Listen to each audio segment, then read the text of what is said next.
Hey everybody, how's it going? This is Eden Maybon of Light Cycle Astrology.com. Welcome back to the channel, friends. Today we are taking a look at the astrology for the month of May 2023. And this is an overview for the month. So we're not going to get into a big, long video with a ton of detail for each aspect that I ramble on about, for 10 minutes per aspect. This is just going to be a light overview. We're just going to take a look at each aspect and give just a real brief 1 or 2 word theme to sort of summarize that particular aspect. And this is just going to get us a little bit of a sense about what the month is all about. And then, of course, on this channel, if you are coming back to watch content, we will, as the month goes on, take a look in depth at most of these big aspects that come through in the month of May. So that is what we are going to do today. Now, of course, before we get into today's content, don't forget to like, share, subscribe, hit the notifications bell so you don't miss any videos. And leave me a comment in the comment section about what you thought about this content, if you are enjoying the astrology out there as of late. And you can also reach me at lightcycleastrology.com, my website, if you're ever interested in getting a consultation from me, an astrological reading, or you just want to send me a private message.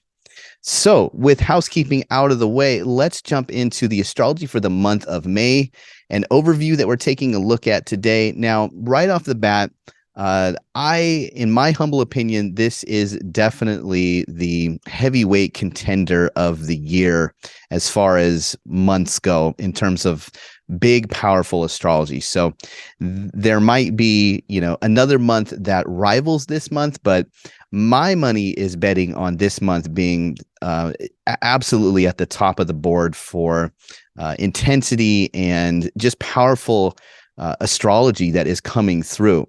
I mean, anytime you start moving into a new month where the beginning of the lunation cycle that corresponds with that month is a total solar eclipse of a fire cardinal sign like Aries that we had, and which culminates into a full moon in the sign of Scorpio with a dispositor that is fallen in Cancer like Mars is right now. We're talking about just a really powerful month of astrology. So we are going to pull up the real-time clock now and just go chronologically and take things in order here. And we're going to start with May Day.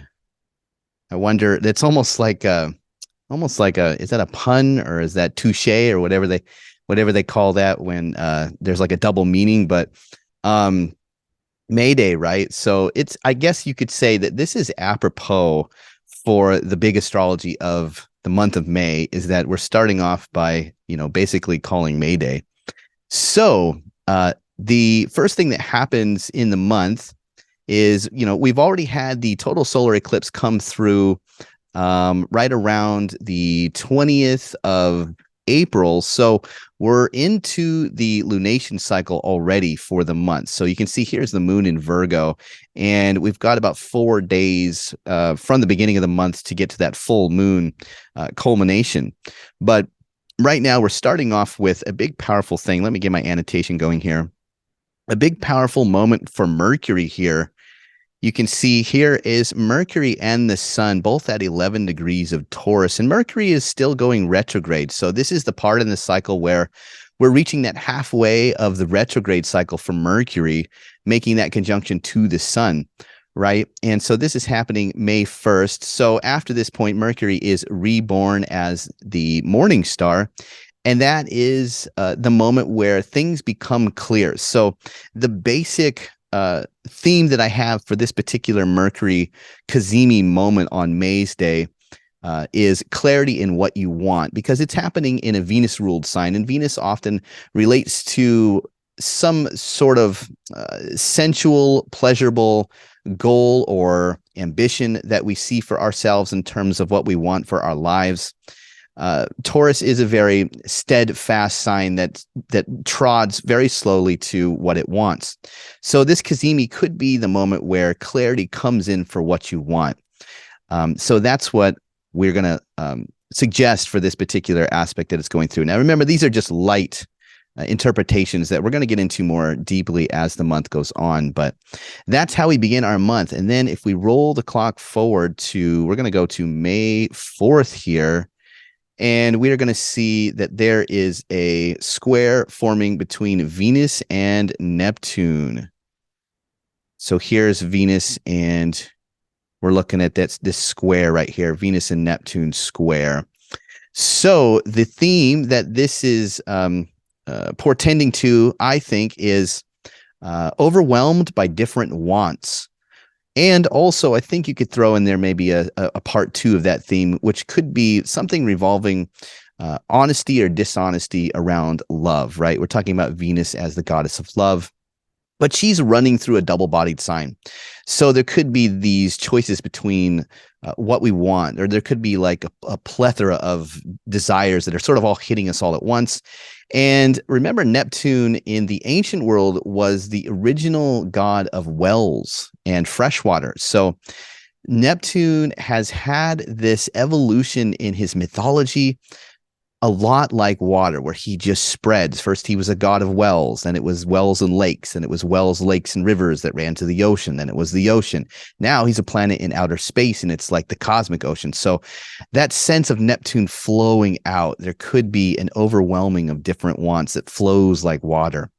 And of course, Neptune also is connected to fog and clouds and things like that. So there could be this little bit of a murky or deceptive kind of quality to it. Okay, moving on, we are going to head now to just the next day, May the 5th here, and this is going to be the full moon in Scorpio now. That's taking place right around, it's about 15 degrees of Scorpio here, but look what it's doing. The full moon in Scorpio. Okay, so this is the big tamale. This is the big enchilada, and here's why. So we have the full moon in Scorpio. Now, in traditional astrology, the moon was said to be depressed. And the reason for that was because Scorpio is the dark of the dark. It is the dark half of the year. And during this month, it is darkness stabilizing and growing steadily. So we're heading towards the darkest day of the year at the winter solstice, right? And which is at the beginning of Sagittarius and Capricorn. And in Scorpio season, this is the solid or stabilizing sign of the fall. So darkness is steadily increasing. So there is obviously a big connection to darkness, and the moon was connected with fortune. And so you get this indication of fortune falling on hard times because it's not conducive to life, right? Things are withering and dying at this time. This is not fortunate kind of symbolism to have. So, but it is making this opposition, of course, to the sun and also to Uranus and Mercury. So this is a really powerful stellium that it is opposing. And the dispositor of the full moon, the host of Scorpio, or of the moon, rather, the planet that is the domicile ruler or the host lord of Scorpio is Mars, and Mars is also fallen here in the sign of Cancer. So when you get a fallen Mars that is taking care of a fallen moon, that there's just no way to make that sound positive. Almost there is going to be some positive things coming out of it. A lot of times when Scorpio energy is abundant, it's difficult, but it also leads to transformation that is necessary and ultimately going to lead down the path towards something good and refurbished, right? So, but in the short term, it's usually not very it's not something we would choose to really experience that much. But in any case, the theme for this is going to be encountering darkness, loss, or death. This one for me is just so powerful. And as I was meditating on this particular aspect, this full moon with the fallen Mars here being the dispositor of the full moon, if you think about how much time, like on a cosmic scale, that people are alive, we're just here for a short little time, and then who knows what happens after after we pass. Maybe we come back, we inhabit a different form or a different life form. Maybe we're human, maybe we're something else. We all have our beliefs about what comes next. I believe that this full moon is going to put us in touch with that realm that is essentially antithetical to the living, right? So you can think of like an astronaut floating around in space, and he's no longer connected to the biosphere of the planet. There is a big universe out there, and most of it does not support life. And there is potentially a long time after we pass from this mortal coil that we are experiencing that realm. So whatever that realm is, whatever you believe about that realm, I think that this full moon, it's like we brush up against it somehow. So it's not to make it sound scary, but the thing that came to me was that the experience of life doesn't just give us the experience of being alive, it also gives us the experience of the opposite of being alive, which is death or loss or darkness or fear. So this full moon, in my opinion, I think it's going to have contact to those archetypal realms, and that's not always a bad thing because we live right up against it all the time, right? We're just on this little planet that is floating around in the vacuum of space that wouldn't support us if we left. So, it's a big universe out there. So, be that as it may, I think that this full moon, in one way or another, it puts us in touch with that realm of darkness, or the realm antithetical to life. And interestingly enough, these planets in Taurus, right? Remember that the Buddha was born on the full moon.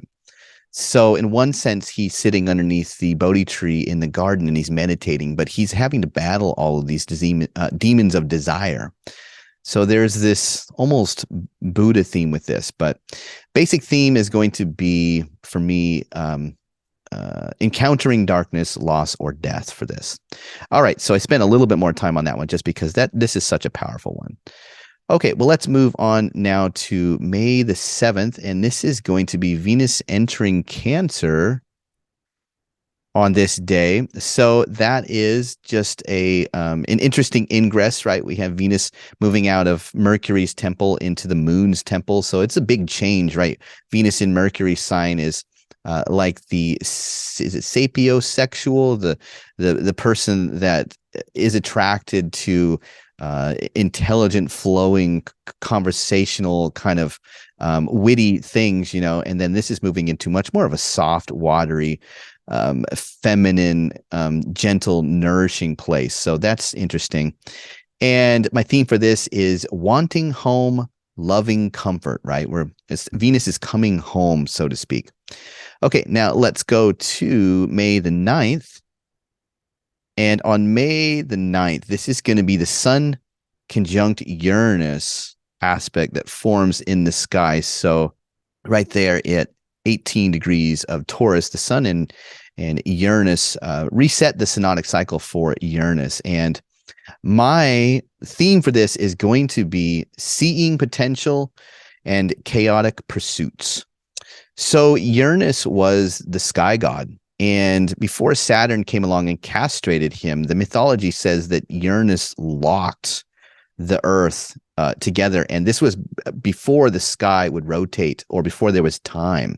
So so Saturn comes along and cuts off the testicles of Uranus, and then the sky begins to move in the mythology. So there's this thing about Uranus being locked and then unlocked, so to speak. So this could be where you see that there's potential, just some sort of raw potential, maybe towards a goal or ambition, something you want, something that seems like a good life path, or a desire that seems very homely with Venus in Cancer. And also, though, chaotic pursuits. Uranus being the god that holds all of the raw material that's sort of unformed and unordered. This is like the sun, like our path coming into contact with just wild, chaotic, unformed, think of like being in an asteroid belt or something where things are just hurling around. This is a chaotic day for sure. But yeah, so chaotic pursuits, the sun pursues things, and seeing potential. So good and bad, a little bit of a positive and a negative read on that one. But all right, let's go forward to May the 12th, and this is going to be Mercury emerges into visibility.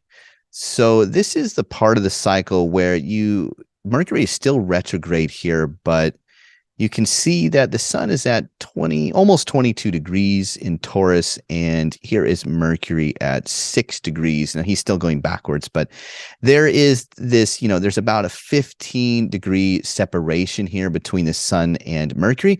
So this is when we actually begin to see Mercury emerge as starlight in the morning sky right before sunrise.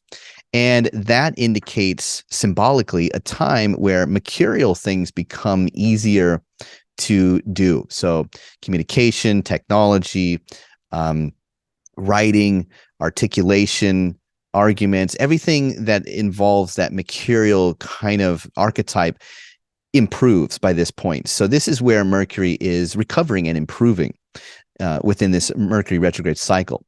So I like that for May the 12th here. And this archetypal theme that I'm calling is going to be effective communications, right? Things become a little bit more effective. All right. And then if we move now to actually the same day here, we got one more aspect, Venus trine Saturn. Venus trine Saturn. So we got Venus at 5 degrees and we've got Saturn at 6 degrees. So they're walking through that trine in the water signs. We got Saturn in Pisces in a water double-bodied sign, and we have Venus in a cardinal water sign. And so the theme that I have for this is going to be experience guides love. You think about this Saturn in the sign of Pisces. Pisces is the domicile of Jupiter, a god that has always been connected with wisdom or truth or justice or law.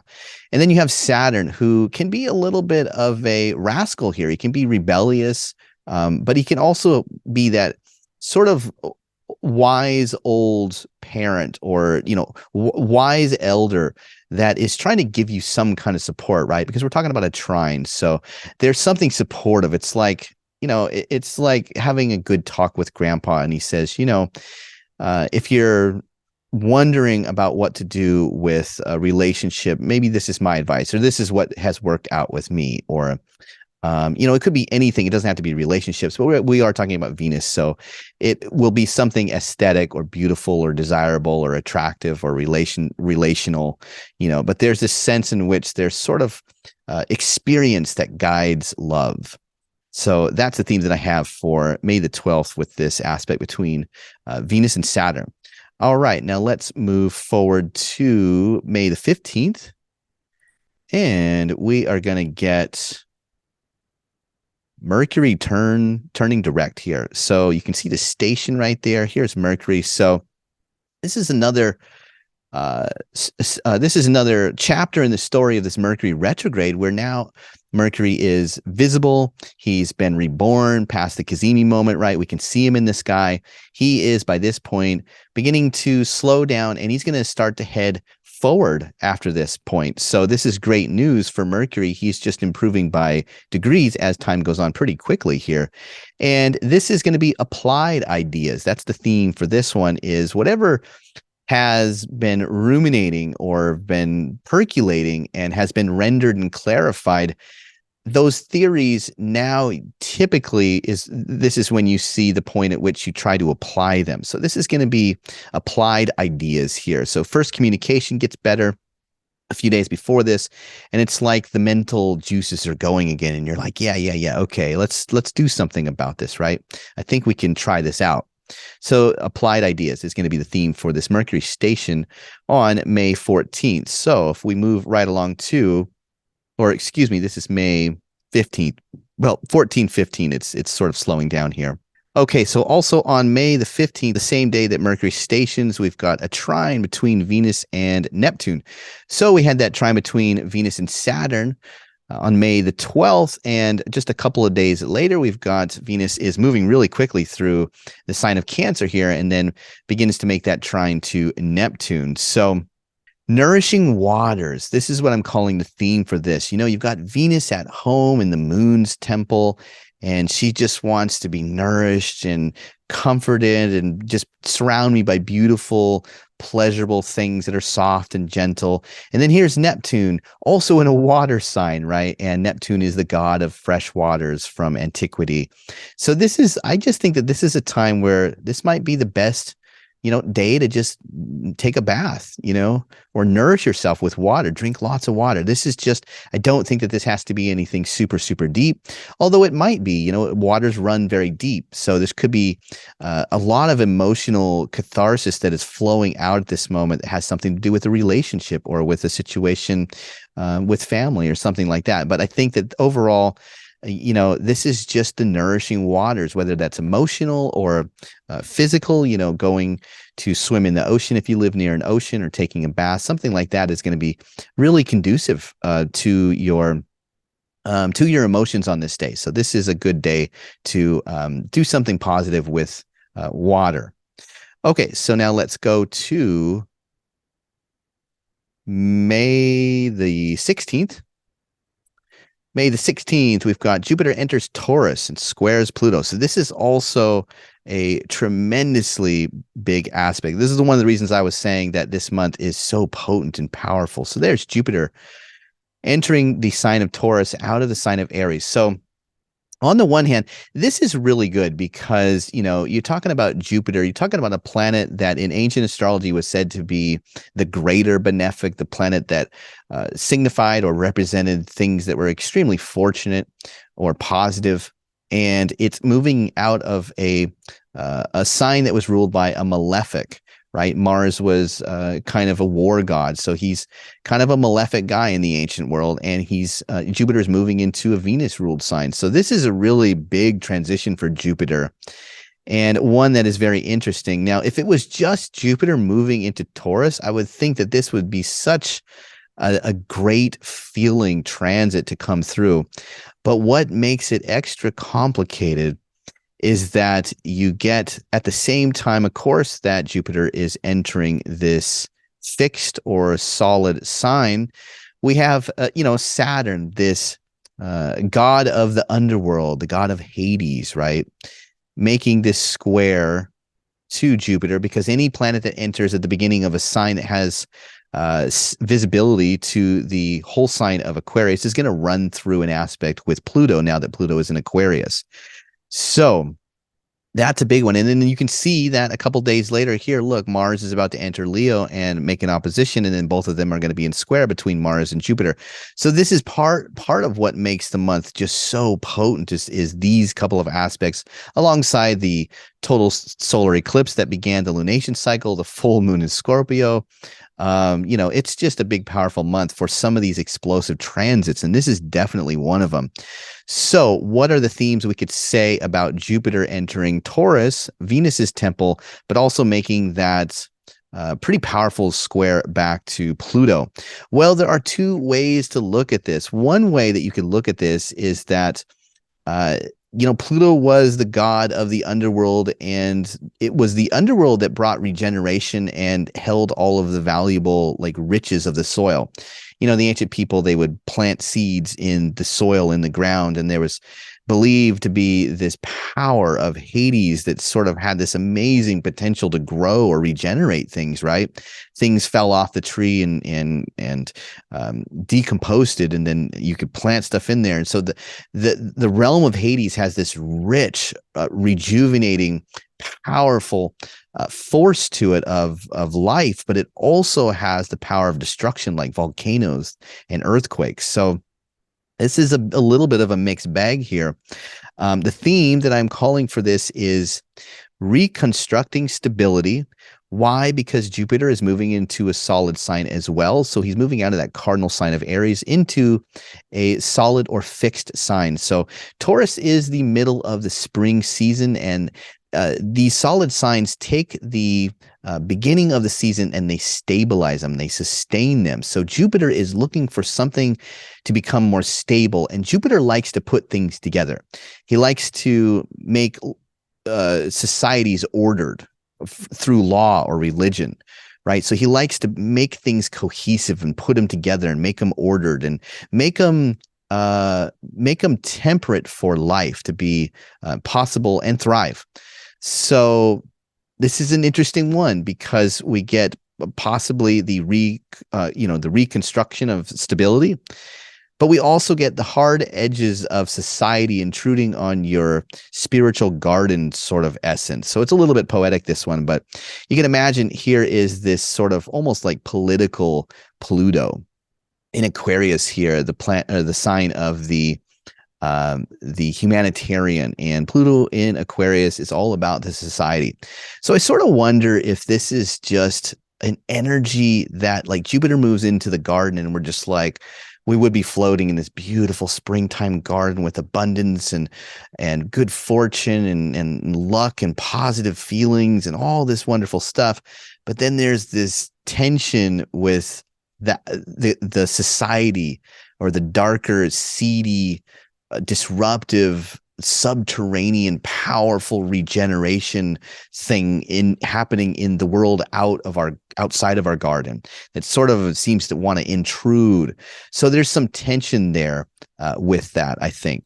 So this is definitely an aspect we'll spend some time with as we get closer to this date on the channel. So, but this is just a little bit of an overview. So, all right, let's move on now to May the 19th, and this is going to be our new moon that is coming through. So even though I don't want to change the hours, because everybody's used to seeing the chart kind of in this particular orientation right now, but May the 19th is the day that the new moon comes through the sign of the last degrees of the sign of Taurus, and then enters Gemini shortly after on the same day. But here's the new moon. So this new moon happening at the very end of a sign. Very interesting that you have the symbolism for a new moon, which is kind of like the beginning of a new cycle. Something's beginning, but it's happening at the end of a sign.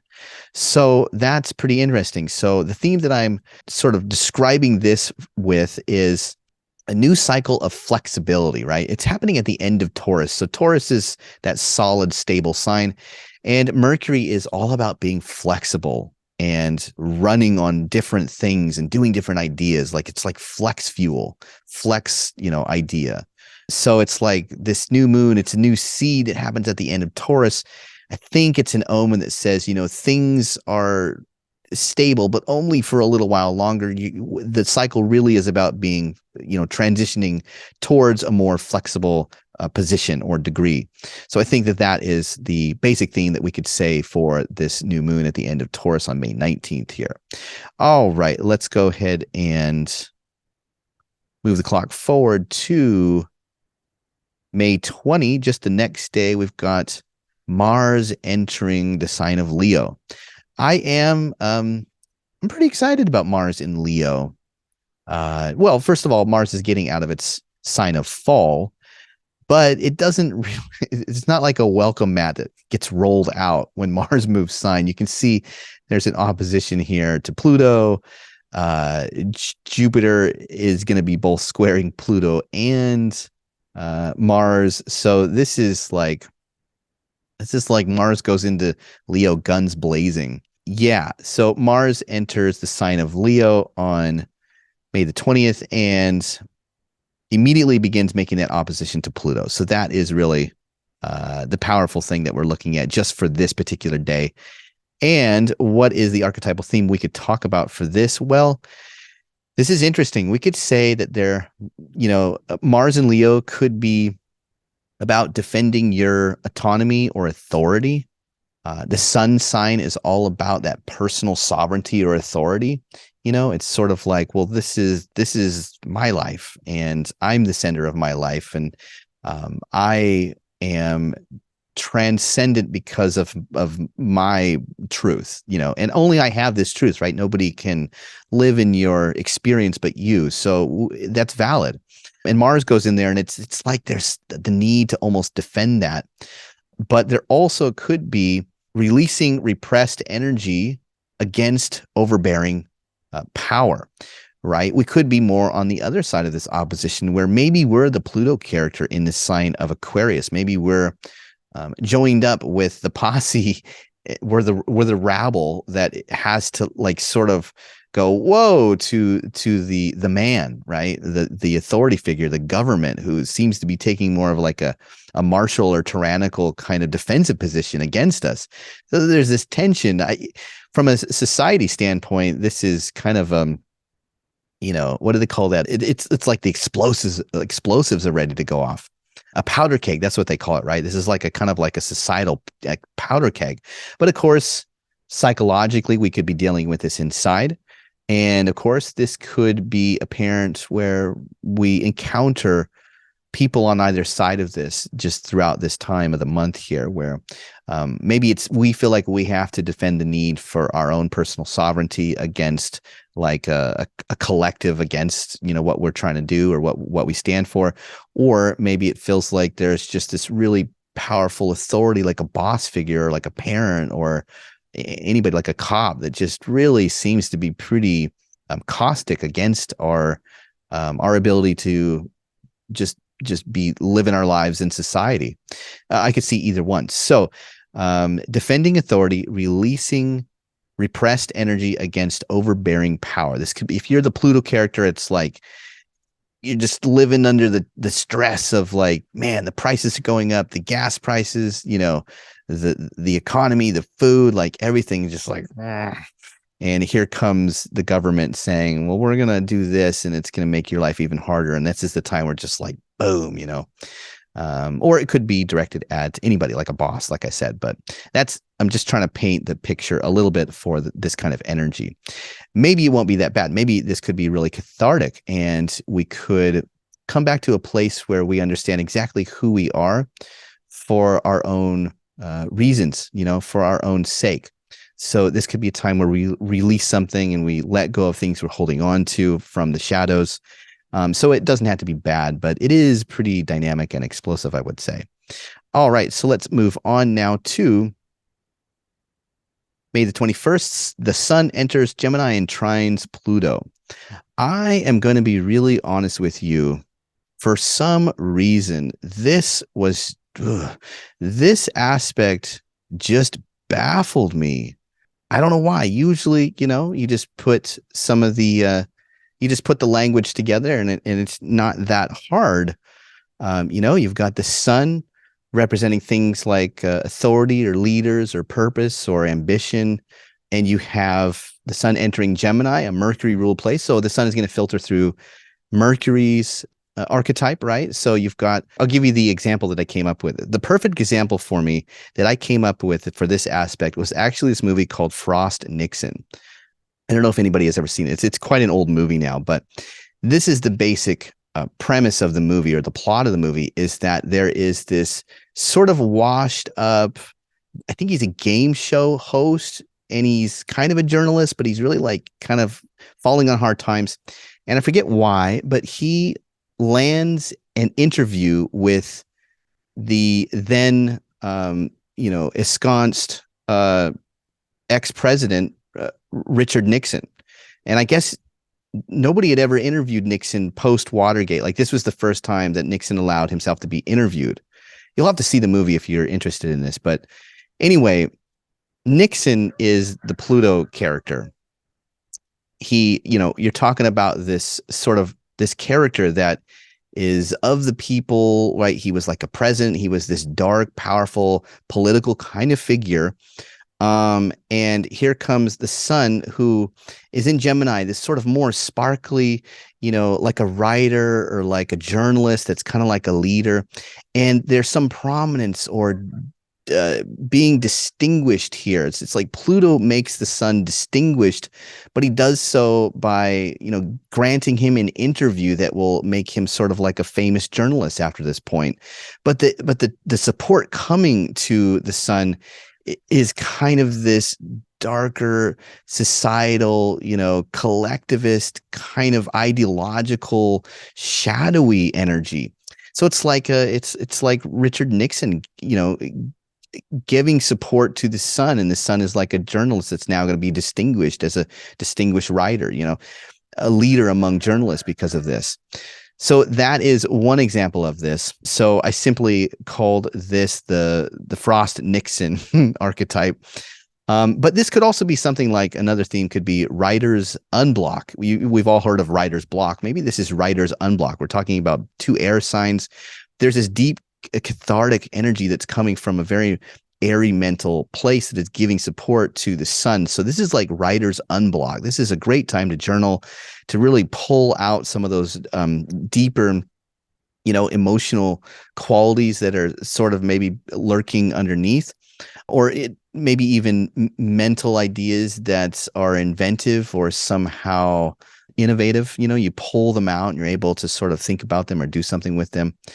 Another theme for this is finding like-minded people that share your ideological side, like whatever side you feel comfortable on. Are you pro this or pro that, or anti this or anti that? It's like running into somebody and you never knew that they're really into some of the same ideological viewpoints that you have, and now it's like all of a sudden you can talk about things and you're like, oh man, I really don't like this. And it's like making a friend that it's like, oh, you never knew you had this friend that shared some of these more political viewpoints or beliefs, or maybe even religious viewpoints, but it's kind of that Aquarian distinctive quality of being real particular about what is popular, what is unpopular, what is correct, what is not correct, what is the right way to do it, what's the wrong way to do it, what's best for mankind, what's not good for mankind. Sort of that kind of an energy coming through that is very supportive for the sun. Very airy, very mental. So could be friends. The sun represents friends. Could be ideological friends, could be like a shadowy figure coming to support you somehow and giving you some kind of notoriety. But I think more for us, it's going to be a time to really process some flickers of electric current that are filtering through our brain, and it'd be a great day to just grab the pen and write some things down, I think. Okay, so now let's move on to May the 22nd. Mars squares Jupiter. So we kind of talked a little bit about this already, but this is when the aspect perfects between Mars and Jupiter on the 22nd here. And the theme that I'm calling for this is dogmatic desire against defensive authority, religion against war. This one was so fun for me to think of. Now, one thing that is really just so interesting about the astrology for this month is, I think it's this aspect. This is probably my favorite aspect right here. Jupiter in Taurus square to Mars in Leo. This is like the French riots where people would throw food at like the king's men or the king's army, right? This is like you take food and you heckle by throwing food at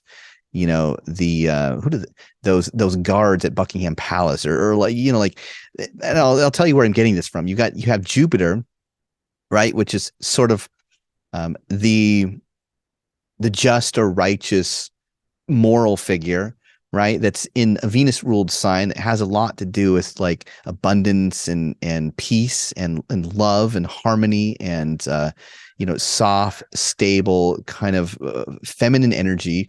But there's like this almost religiosity about the garden or the food or the peace. And this square is in domination to Mars here. So Jupiter is to the right of Mars. So Jupiter is the one acting hostile towards Mars. You would think it'd be the other way around. But anyway, so who's Mars and Leo? That's sort of like the king's army, right? This is definitely a day where we could see things in the newspaper, like they passed legislation against the military and for peace or something like this, right? But this is just such an interesting aspect because it's this like benevolent or jovial Jupiter in Venus's sign being sort of like antagonizing to a martial authority or a central authority. So it's really interesting. I get the sense it's almost like a food riot, like you attack somebody by you attack the Secret Service by throwing food at them or something like that. So it's kind of an interesting energy. Now, the theme that I sort of summarized this was domestic desire against defensive authority, religion against war, just, that sense of Jupiter having the moral high ground against Mars, the warrior, religion against war, or domestic desire against defensive authority. Okay, so let's move on now to May the 28th, and the sun squares Saturn on that day. And here we go. We've got the sun at about 7 degrees of Gemini and Saturn also at about 7 degrees. So here's a sun square Saturn. I think that this might thematically represent something like emotional, rational crisis, the sort of the tension between the things that are emotional, that woe is me, Saturn in emotional Pisces, in a tension with the sun who's just very rational and wants to take the lead on just give me the facts. There's a tension there between that sort of rational side and that emotional side. Comes into conflict or tension, I think, on that day. So that is almost at the end of the month, but we have one more aspect that doesn't actually perfect until the month changes into June, but we'll just take it because it's beginning to form. So we'll just take a little bit of a preview of this. We have the Venus trine to Neptune. And it doesn't perfect until June begins, but it goes into that 3-degree range of engagement before the end of the month. So we'll just take a look at this real quick.